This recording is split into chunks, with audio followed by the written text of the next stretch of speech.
right, man. We are going to move on, and we're going to go ahead and move on to our waiver wire. But before we do that, Dave, how did we do last week?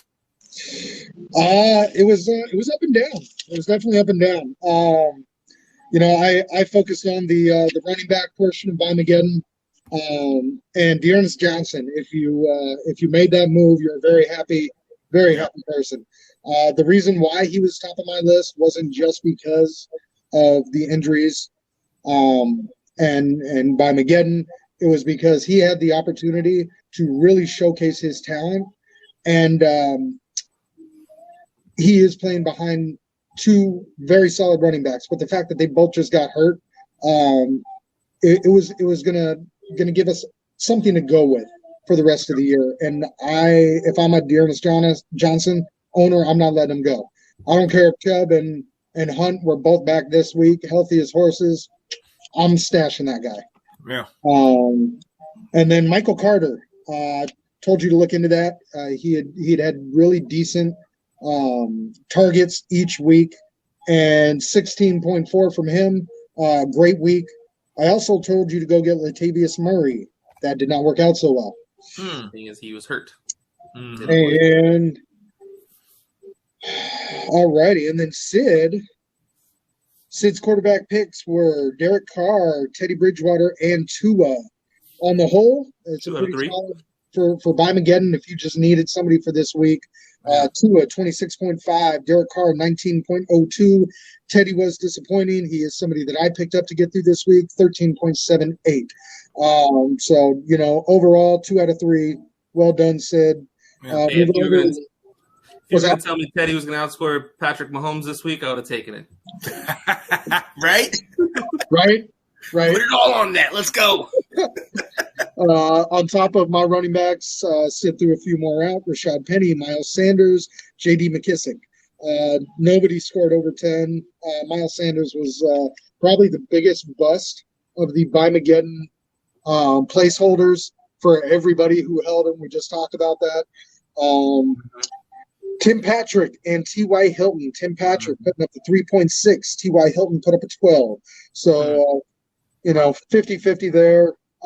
Tight ends, though. Tight ends did well. He gave you both Ertz and Seals Jones, and you got 16 and 11 from the two of them.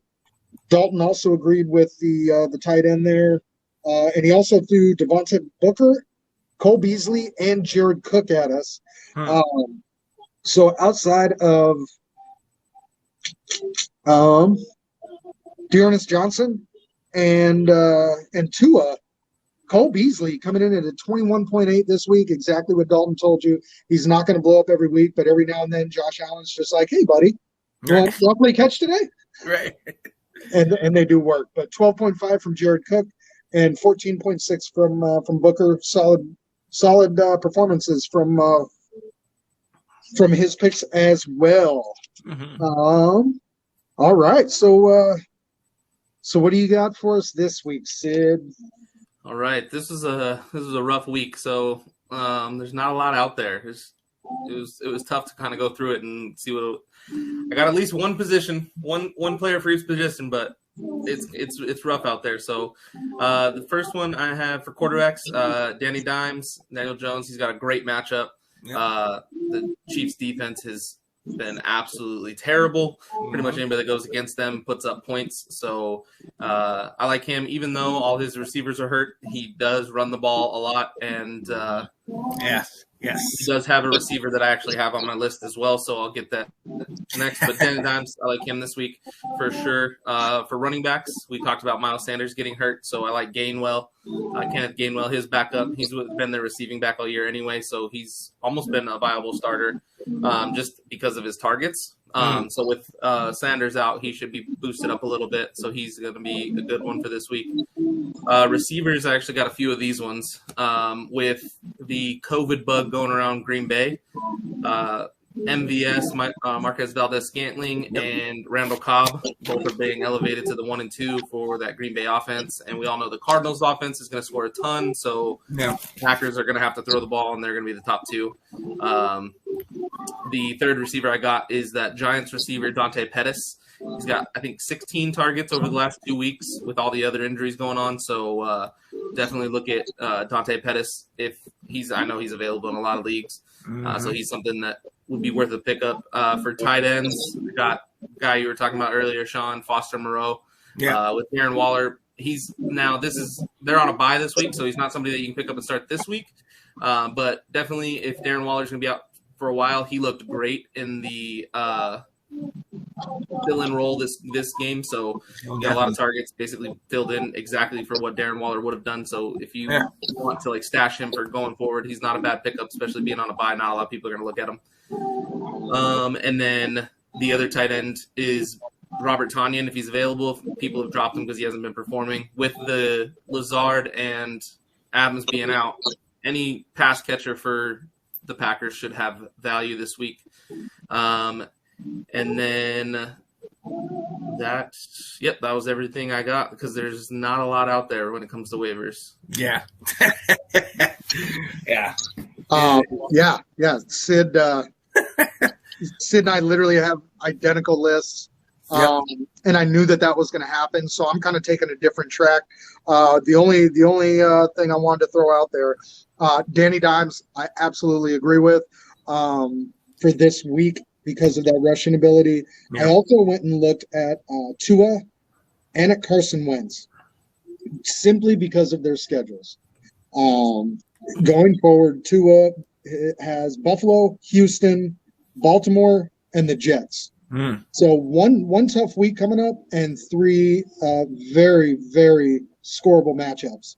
Wentz, who I also picked up along with Danny Dimes over in the Jerry World League, Tennessee, New Jersey, Jacksonville, Buffalo, Tampa Bay, and Houston. Again, Buffalo being the only really scary defense on that list. So I like both of them going forward. Now, the direction I kind of went with waivers this week was the amount of people that had to drop starters and or high-end bench players to get through Bimageddon. People that were holding on to players that are on IR. We got David Montgomery, Jerry Jeudy, CMC, Jarvis Landry, Edwards-Helaire, and Russell Wilson all on IR. All of those players were probably being held by their owners until they ran into the Bimageddon. Right. I was able to what I did was I went through quarterbacks, receivers, and running backs, and I just kept scrolling. I didn't care about the top of the list. I scrolled down until I started finding who was on IR and isn't coming back this week, but their owners had to drop to try and survive this week. I ended up with David Montgomery in the Let's Talk Football League. Russell Wilson is also available in that league as well, but I didn't want to go that route. You don't say, really. I'll be right back to the list. When we were talking about Jason earlier, another player that Jason had to drop to try and survive a week, another player on IR, I already stole Jarvis Landry from him, and when I saw Russell Wilson on there, I couldn't do it. I'm sorry, Jason. I left him there at least. I'm not giving you Jarvis back, but yeah, I looked at Russell Wilson's numbers pre-injury. He's just, he's not killing it this year, and obviously we'll see how he comes off the injury. But go to your waivers, your available players, and scroll down till you find out who's on IR. Because I guarantee you're going to see a couple names that wouldn't have been there if we hadn't struggled with the bye situation as bad as we did this week. Oh yeah, and that's what I got for you. I agree. I like that.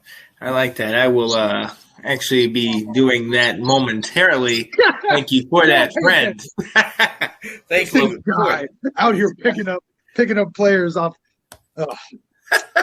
No, let's go. Yes, thank you so much for that, guys. Absolutely appreciate it. I know the people that are watching appreciate it. Ladies and gentlemen, we are also here for you. We gave you a little bit of insight on our 2 leagues, what